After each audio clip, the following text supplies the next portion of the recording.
Vous aimez les mignons et vous souhaitez en apprendre plus sur eux? Alors je suis heureux de vous annoncer que cette vidéo est faite pour vous.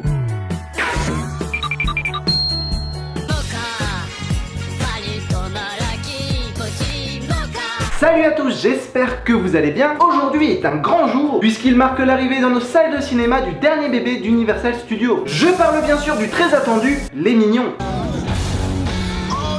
Dans cette vidéo, je vais vous en apprendre plus sur ces petites créatures qui ont fait le tour de la toile ces dernières années. C'est parti, bande de molles-fesses.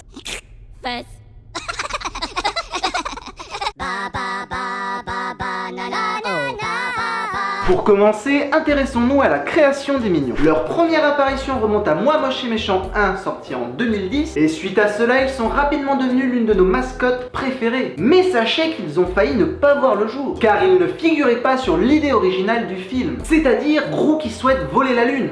Et c'est tout, pas de Mignons pour lui compliquer la tâche. Mais heureusement, et c'est là que ça devient intéressant, lors de l'animation, c'est-à-dire le procédé technique qui consiste à créer un mouvement, Pierre Coffin, l'un des deux réalisateurs du film, a eu la brillante idée d'y ajouter ces malicieuses et adorables créatures. Et pour couronner le tout, Pierre Coffin n'est pas américain, loin de là, car il sort tout droit de l'Hexagone, c'est-à-dire la France. Nous pouvons donc dire que les Mignons sont en grande partie une création française. Et ça, c'est plutôt stylé, faut le dire. C'est pas mal quand même. Enfin, c'est pas comme si on avait créé... Enfin, les Mignons, c'est bien, quoi.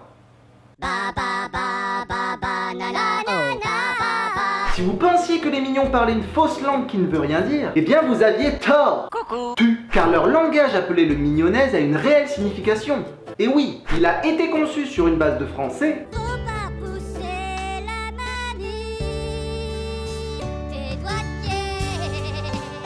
d'anglais,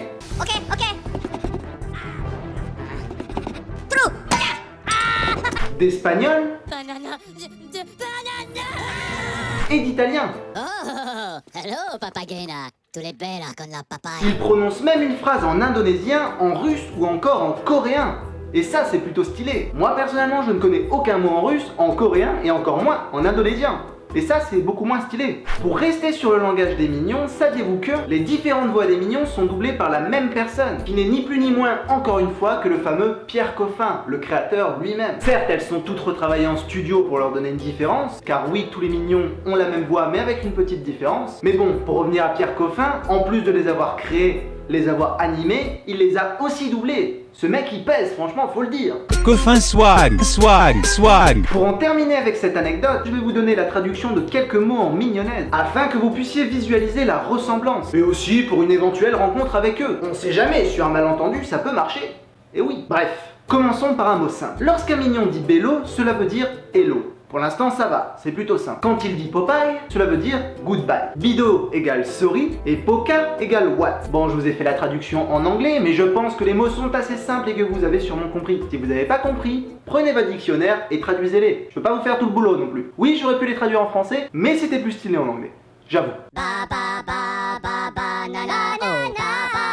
Au départ, les Mignons étaient des trolls.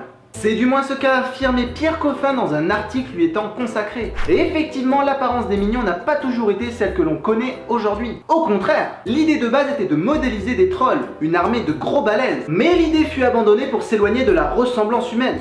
Heureusement. Je suis un mignon. Ils sont ensuite passés par de nombreux stades, celui du robot ou encore du crapaud jaunâtre à grosses lunettes. Je vous le jure, c'est pas moi qui l'ai dit, c'était écrit. Les liens sont dans la description. Pour finalement se concentrer sur l'expression, les yeux et la bouche. Et c'est ainsi qu'il est devenu ce bonhomme jaune à la salopette bleue, ressemblant à un accouplement entre un bibendum et une gélule de médicaments. Mais pourquoi jaune? Eh bien d'après l'équipe de Pierre Coffin, la couleur jaune a été choisie grâce à son côté joyeux, qui correspond très bien à l'esprit des Mignons. Mais aussi, il est vrai, pour s'éloigner le plus possible de la couleur bleue, symbole des Schtroumpfs. Et oui, les Schtroumpfs étaient là avant, mais il fallait faire en sorte qu'ils ne se ressemblent pas, afin que les Mignons ne soient pas directement assimilés à ces mangeurs de champignons. D'ailleurs, le Mignon méchant n'est pas noir pour encore une fois ne pas ressembler au Schtroumpf noir qui est considéré comme le méchant Schtroumpf. La couleur violette a donc été validée pour la bonne et simple raison suivante, le violet est l'opposé du jaune sur le spectre des couleurs. Du coup, le rapprochement était plutôt simple et plutôt rapide, faut le dire. Mais il faut avouer qu'un Mignon violet, c'est plutôt stylé. même s'il est méchant. Vous avez aussi sûrement remarqué qu'il n'y a pas de mignon féminin. Eh bien, encore une fois, il y a une raison très simple à cela, et ce n'est pas du sexisme. Les créateurs avaient l'intention d'en modéliser, mais ils ont finalement préféré déguiser les mignons masculins en mignons féminins pour créer un effet comique. Ce qui, pour ma part, est réussi.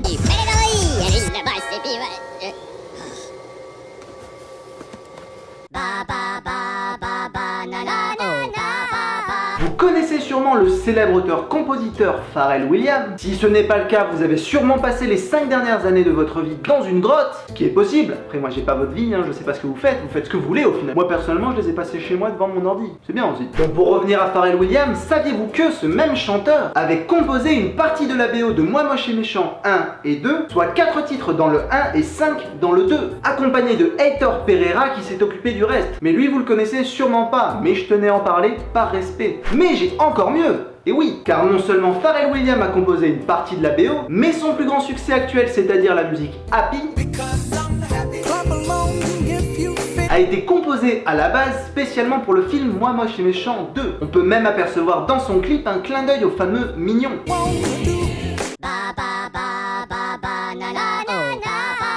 La banana, on peut le dire, c'est un peu le symbole des mignons. Le champignon d'un Mario, le gland d'un Scrat.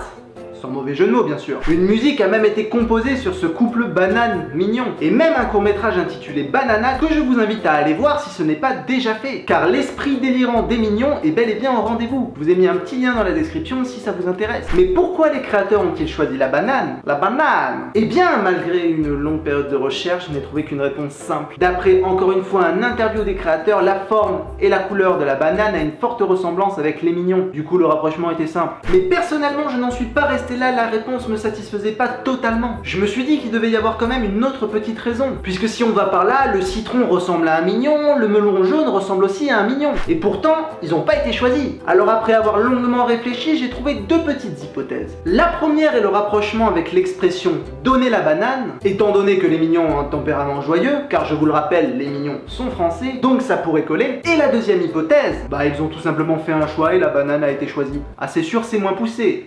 Mais c'est tout aussi plausible, voire même plus plausible, mais c'est moins impressionnant. Je vais en terminer avec les mignons grâce à quelques anecdotes plus courtes mais tout aussi intéressantes. Donc commençons avec la première. Les mignons peuvent survivre dans l'espace car ils résistent au gel et n'ont pas besoin d'oxygène pour respirer. Comme nous pouvons le voir dans une scène de Moi Moche et Méchant 1 où un mignon est envoyé dans l'espace. Ensuite, avez-vous remarqué qu'il n'y a que 5 coupes de cheveux différentes chez les mignons? Et enfin pour finir, les mignons n'ont que 3 doigts.